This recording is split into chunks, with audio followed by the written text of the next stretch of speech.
Amy Lynn Smith. Hi, I'm Amy, and I'm an Obamacare success story. That's not a confession.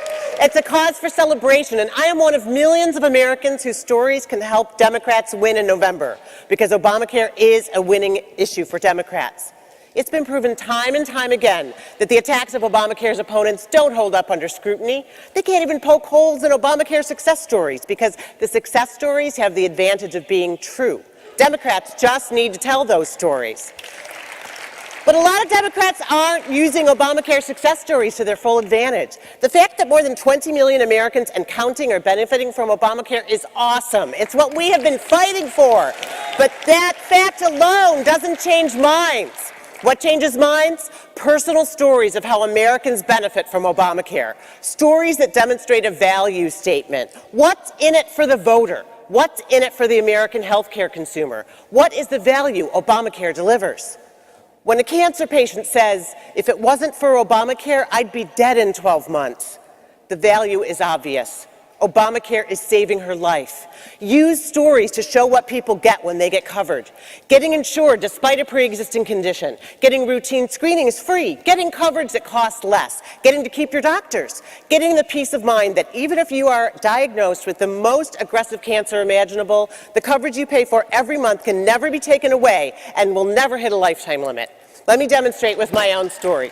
I'm a freelance writer, so I've always had to buy my own insurance, and the cost kept going up. Last year, I was paying $1,400 a month. Why didn't I shop around? Because I couldn't. I have diabetes, so only one insurance company would cover me. I'm also a woman, so I could be charged more just because of that. Obamacare gives me the right to buy the same plan as everybody else. I no longer am discriminated against for being a self-employed woman with diabetes, so I got the same coverage I had before for $900 less a month. I did not get a tax subsidy, so my $530 monthly premium might sound expensive, but I would pay more than that just for the insulin I need to stay alive if I had to buy that without insurance. I kept all my doctors, and I will never pay more than $5,000 a year in out-of-pocket costs, something my previous plan did not guarantee. I told my story at a Collectablog, and then I started helping other people tell theirs, like Leonard and Dawn. He lost his job, and she has a part-time job, so they couldn't afford $1,300 a month for coverage, but they couldn't afford to do without. Between them, they take 19 medications for 14 different pre-existing conditions, including heart disease. They qualified for tax credits, so they got covered for $227 a month. Dawn told me in tears that without insurance to pay for their medication, she wasn't sure how long they'd last. She wasn't sure they'd make it to her daughter's wedding this summer, but they did. Then there's Linda, whose husband Charles's cancer treatment will be covered thanks to Obamacare. Cancer treatment that was never interrupted when they changed to a plan that saves them $300 a month. Coverage that let Charles keep all his doctors. This is what Linda told me, quote, I see these ads with people saying they can't keep their doctors, and I know that's bullcrap. Those ads are all about politics, not insurance. End quote. All her words. The truth needs no embellishment. Pharmacy technician Desiree will tell you the same. It's not a political thing, she said. It's a people thing.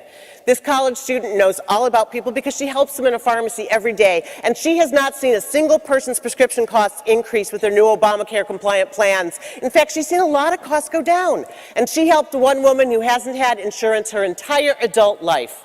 The woman gratefully filled a prescription to manage a condition that was diagnosed at her first checkup in years, a condition that was caught before it turned serious.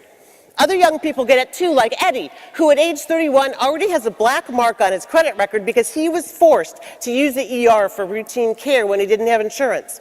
While he pays off his $5,000 debt, he got covered for $20 a month. Karen knows the high cost of getting injured. She avoided going bankrupt over a broken wrist because she has insurance she could only afford because of Obamacare.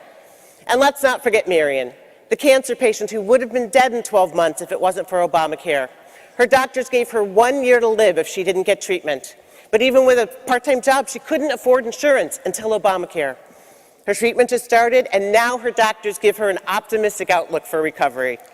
So As we head into the 2014 elections and beyond, tell stories like these. They can change people's minds.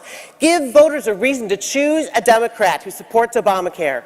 Because people want to vote for the things that matter most to them. And one day, the life that's saved by Obamacare may be their own.